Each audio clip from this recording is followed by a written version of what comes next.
everybody. I'm Brittany Lewis, a reporter here at Forbes. Joining me now is my Forbes colleague, Matt Craig. Matt, thanks so much for joining me. Thanks for having me, Brittany. Excited to talk some South Park.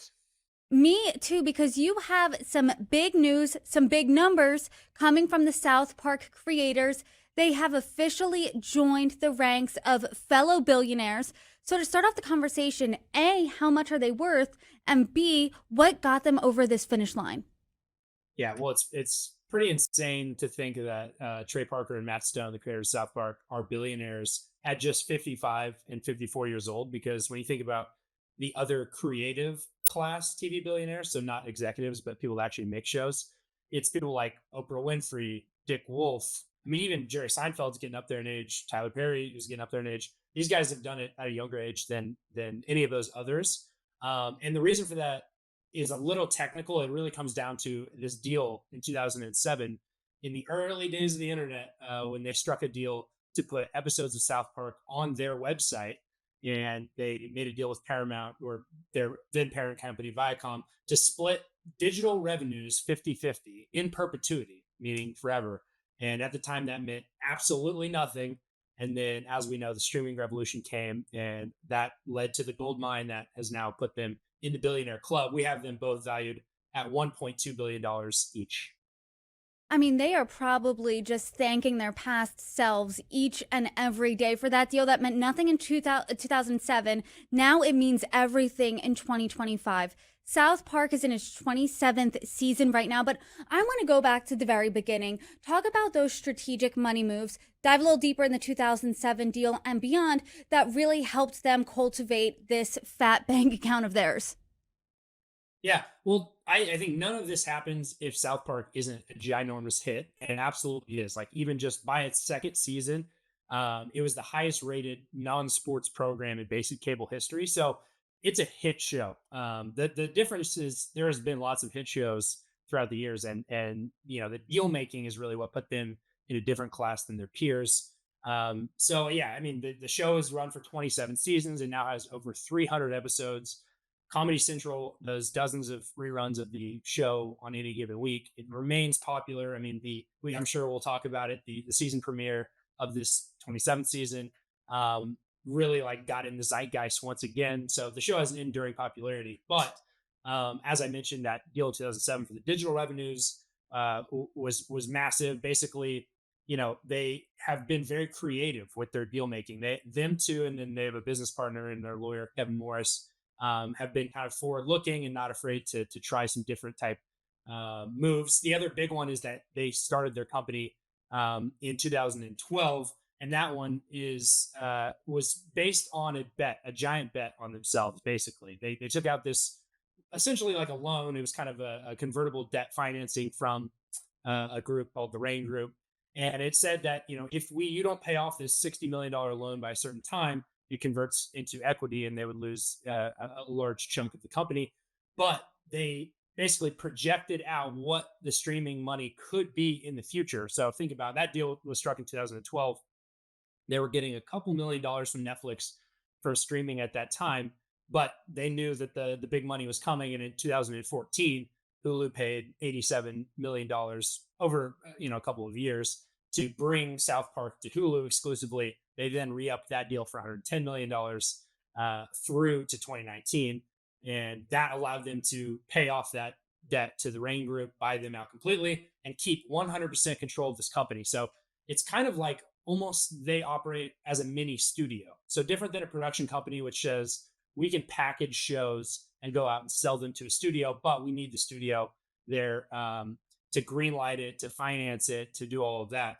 They kind of operate as a mini studio in themselves. They have this huge overall deal that really reset the paradigm of what TV deals can be in 2021. And then obviously they've re-upped it again, and we can talk about that in more detail. But now they just get these giant lump sums of cash that they then kind of can do what they want with it. And yeah, they've just continued to kind of innovate in their deal making all along. And talk about their most current deal making, because that did reach some contentious points recently, if I'm not mistaken. Talk to us about that. So basically, the streaming money is getting huge, and they're entitled to half of it. And in 2021, they, instead of taking their half of the, I guess, profits of digital revenues and streaming, they struck what has actually become a pretty common deal structure among showrunners in the streaming era, which is we're going to take a guaranteed upfront payment and that will buy out all profit participation. So this, again, this is not something that's unique to them. The difference is they're just entitled to so much more in profit participation. So that changed the structure of how they got paid in 2021, and it was a landmark. And that, that was a massive deal. It was paying them 155 million dollars a year from 2021, and that deal was supposed to go through to 2027. What happened was the streaming rights of the show, so not their creator deal I was just talking about, the show's streaming rights were up. The show was streaming on HBO Max for, again, a massive sum of money, and it was up. And Paramount wanted to get that show back and put it on Paramount Plus because under their new ownership, with the Ellisons and Skydance coming in, they kind of wanted to bring their flagship shows back home. Because if you remember, it wasn't just South Park going out the door to HBO Max, but for example, Yellowstone, another massive Paramount show, was streaming on Peacock. So they had kind of taken quick cash for building up a library. And so Paramount really wanted to bring that show back in house. And in the negotiations for the streaming of that show, the South Park creator said, well, we want to rework our compensation, our deal between the two of us. And Paramount said, no, it goes through 2027. And that was a sticking point in negotiations. And then they wanted, the other big sticking point was they wanted a 10-year deal for streaming. So they were in the marketplace with an HBO Max, with a Netflix, with basically a Peacock, with all of the big streamers. And there was a threatened lawsuit because the South Park creators thought that the incoming ownership of Skydance, which the deal had not been approved yet at that point, was tampering with the negotiations between the other streaming services and the South Park show, which is owned 50-50 again by the creators, Trey and Matt, but then 50% Paramount. So they said, you're negotiating basically against yourself for this deal.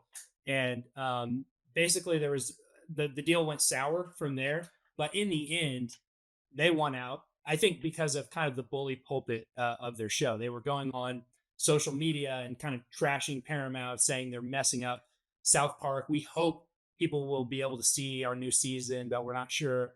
And they had this Comic-Con panel that was looming, where they would take the stage and maybe badmouth Paramount. And of course, Paramount had been under pressure, or at least public scrutiny, from the Stephen Colbert cancellation, and of course, the settlement with Donald Trump for $16 million. So I don't think they wanted another public black eye, and I think that helps motivate this most recent deal, which again, $1.5 billion to stream South Park. That gets split 50-50. So in some ways, Paramount is paying itself for half of that fund, but instead of the other half going into the pockets of Trey and Matt, they renegotiated this overall production deal that they have. And I realize this is kind of getting complicated in the weeds, but the key number you need to know is that now going forward, they're going to be making $250 million a year. So that is a check that comes, at least if it's like the previous deal, January 1st, a check in the mail for $250 million. And that is lining the pockets of Trey Parker and Matt Stone. And it also increases the valuation of their company, which is actually how they got to be billionaires, is that they have guaranteed revenues in their company of $250 million. And from that valuation, they are each worth about $1.2 billion each. I know you got into the weeds there a bit, but I mean, getting a check that big every January 1st, I mean, is there a deal better than that for the South Park creators? I mean, I can't think of one, but then I'm thinking on the Paramount side, is this a good deal for them?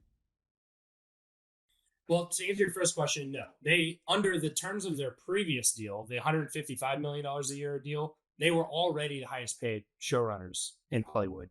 And we're at a point in television, in the business of television, where all those giant creator deals that were below them are either stagnant on their next deal or even going down. There's some ginormous deals, like I'm thinking, the J.J. Abrams deal with Discovery, Warner Bros. Discovery, and just their next deal is just way, way lower. So they were already the highest paid showrunners. They went massively up, and everyone else is staying the same or going down. So they will be, for the foreseeable future, the highest paid showrunners in all of Hollywood. Yeah. As for Paramount, Again, they recoup some of that amount that I said because they own half of the streaming rights themselves. So you think about your left hand is kind of paying your right hand to a certain extent. It's a $1.5 million streaming deal, but half of that will be sort of recouped. But it's I would say, a real gamble for Paramount because basically their strategy over recent years has been to sell these shows out and license these shows to other platforms. For example, like if Warner Brothers Discovery had bought these rights for $1.5 billion. That's just money coming straight into Paramount, right? And now they're choosing to, not take that payday, but build up the value of Paramount Plus. And that is really the interesting bit for the future because there's a lot of talk and speculation about will Paramount Plus merge with another streaming service or combine because obviously it's very small. It's subscale to someone like a Netflix or an Amazon. So yeah, I think the play for them is increase the value of the service such that it could either get sold or acquire someone else and become big. I realize I'm getting a little technical here, but the honest answer is I don't know. It's a bit of a gamble for Paramount. And I mean, Paramount must have felt some sort of way when, during the season 27 premiere, South Park made a joke about them. South Park joked about them after, they were doling out millions. They inked this deal for 1.5 billion. I mean, you called the creators of South Park comedically fearless. You're saying this type of comedic brazenness really pays then, correct? But does Paramount retaliate in any way, or that's it? They laugh, they chuckle, and move on. It was an interesting test case because again, on that Monday of the season premiere, they signed a $1.5 billion deal. Then the Wednesday, the show premieres, and they go not only at Donald Trump, but they go at Paramount. There's a joke in there about, hey, you saw what they did to Colbert.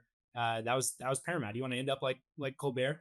And I think the difference is between someone like Stephen Colbert and the Paramount guys is that if you are, politically troublesome and losing money versus politically troublesome and earning a lot of money for the company, that season 27 premiere was massively popular. It had 5.9 million viewers across the Comedy Central cable channel and streaming service, and that was the highest rated premiere in 3 years. It was like way up over last year. It catapulted the show into the zeitgeist. Donald Trump, obviously commented on it. That show hasn't been relevant 20 years, pouring more gasoline on the fire. And obviously it's a hugely profitable show. So I think Paramount, maybe is holding their nose and, and taking, the paychecks, or you could give credit to them and say, hey, we are continuing to platform these people who will continue to be a bit of a headache. It wasn't just that premiere, again, the most recent episode, stirred some more waves. And then there was a post on X because the Department of Homeland Security posted a screenshot from the show, and they're going back and forth. So one thing we know for sure is that South Park will continue to push boundaries and be offensive and put, poke fun at Donald Trump, especially. So that isn't going to stop. And Paramount, by doing this deal, said, we do endorse that. And so whether they like it or not, I don't know, but they did put their money where their mouth was and will continue to make 10 new episodes of South Park every year. What we know for certain then is that South Park is definitely part of the conversation, will continue to be part of culture. It has been for close to 30 years now. And Trey Parker and Matt Stone are joining this elite class of Dick Wolf, of Oprah Winfrey, of Tyler Perry. I mean, how hard is it for a showrunner, for an executive producer, for a show creator to really become a billionaire? I think no one from the current coming of age class in TV will reach billionaire status unless something really, really drastic changes. That's just how the landscape has changed. The way you become a billionaire is through ownership. So you think about Tyler Perry, he owns his studio in Atlanta and he owns all his shows, and then they get licensed to BET. You think about Dick Wolf, he has a 50-50 joint venture with Universal Television where he owns 50% of his shows, and then he's able to slice up the pie from there, however he wants to do it. Oprah owns Oprah Winfrey Network and became a massive billionaire, multi-billionaire. Jerry Seinfeld owned a much smaller slice of the pie, but owned a slice of profits in a Seinfeld, and Seinfeld was a runaway hit in syndication, and then still remains massively popular to this day. That is how people got really, really rich in the 80s, 90s, even I would say the early 2000s was through profit participation, or essentially, when you're saying that, you're basically saying ownership in a piece of the show. When the streaming revolution happened, those deals changed drastically because if a show is getting created and put on Netflix, it is not going to syndicate out anywhere else. It's going to remain on Netflix forever.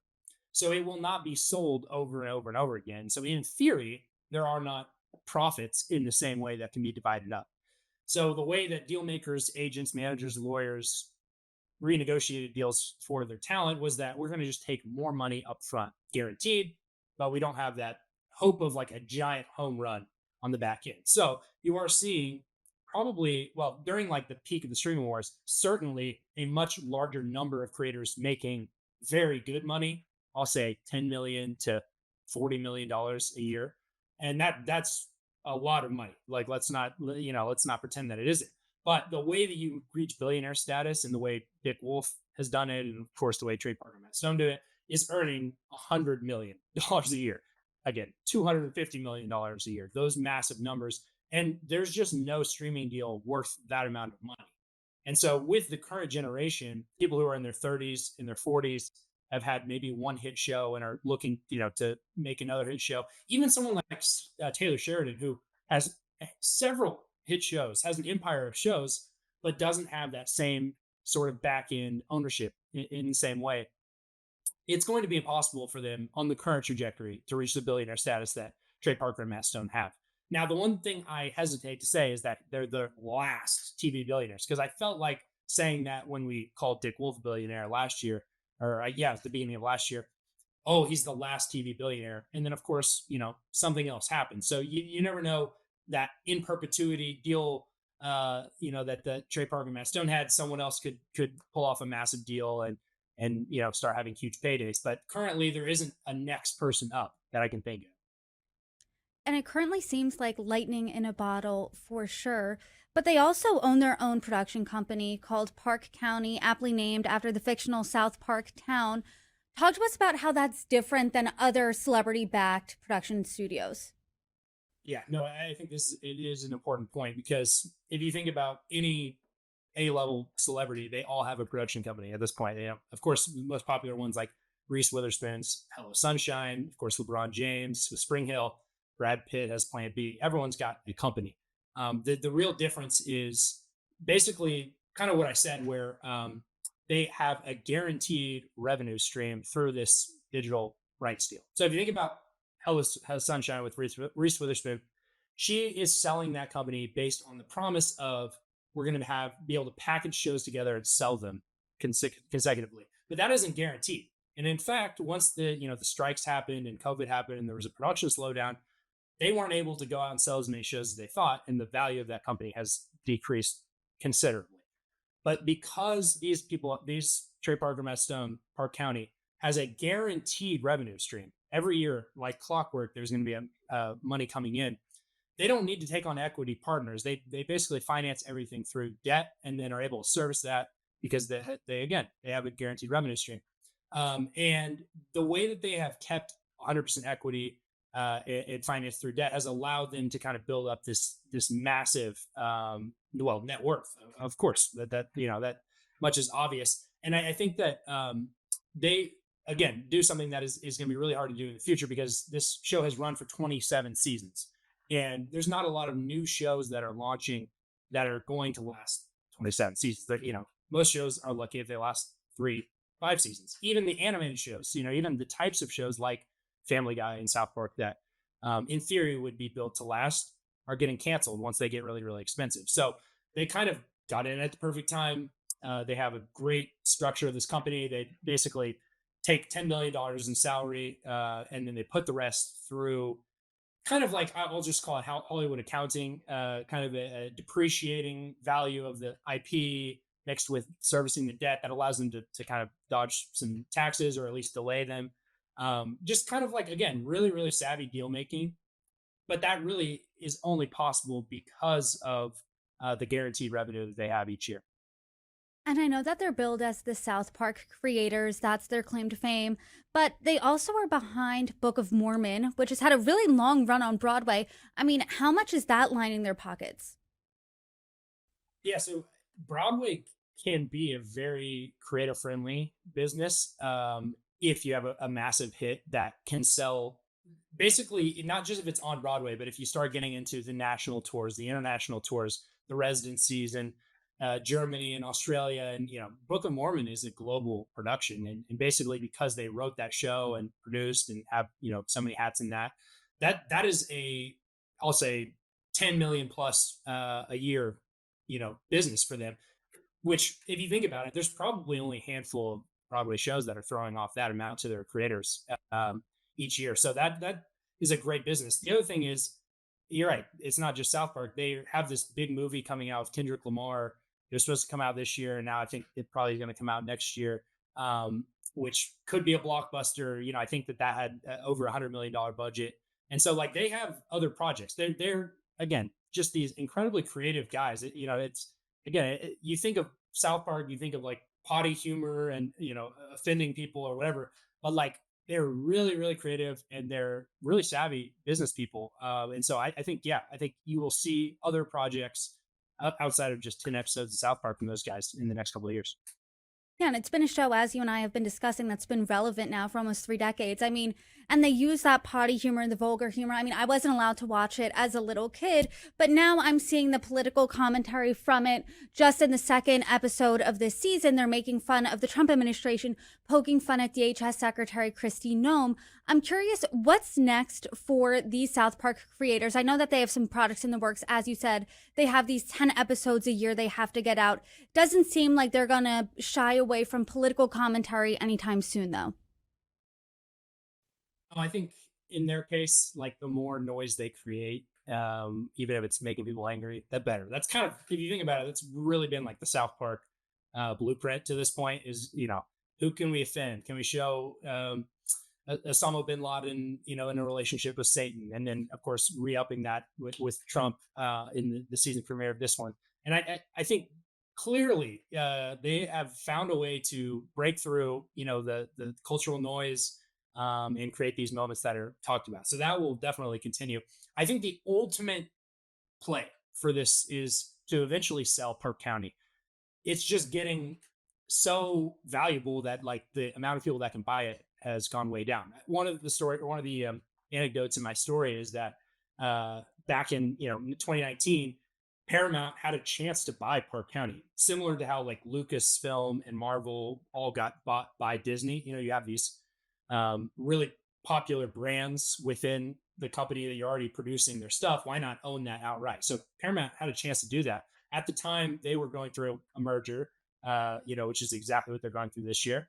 And so they didn't want, they put $1 billion valuation on Park County back then, 2019, and they had a chance to buy it at that point. And because of this merger and wanting to cut costs related to the merger, they didn't want to shell out $1 billion at that point. And the crazy thing is, so then 2021, they're renegotiating, this production deal with Park County. And the deal they come to is $935 million over 6 years. So basically, it's stretched out over a certain period of time, but they basically paid the same amount of money they would to buy Park County just to have these guys create the show and still own 100%. So I think the goal, basically, they still have mountains of debt on this Park County strategically. Like that's not, an issue again, because they're able to pay it off with their guaranteed revenue. But I think that what they ultimately, the exit plan would be to sell Park County for, now we value it at $3 billion. So I would say selling it for over $3 billion, paying off the tax bill, paying off the debt, and then pocketing huge amounts of money. That's really actually like how we got to their net worth valuation. I do think that is still the exit plan, but when you're talking about $3 billion plus dollars, right? The amount of people that can buy that asset and would want to buy that asset for that amount is definitely getting lower and lower. So in the meantime, what they're going to do is keep taking ginormous production deals, using that to fund whatever creative projects they want to do. And as long as they keep being popular, in theory, the balloon keeps getting bigger and it goes up and up. And I think that Trey Parker and Matt Stone, based on your reporting here, could really teach a master class in deal making. And if they sell Park County, I hope that you and I can have another discussion. And I'm sure you and I have plenty of more entertainment related discussions coming up. Matt Craig, thanks so much for joining me. Thanks as always. It's always fun.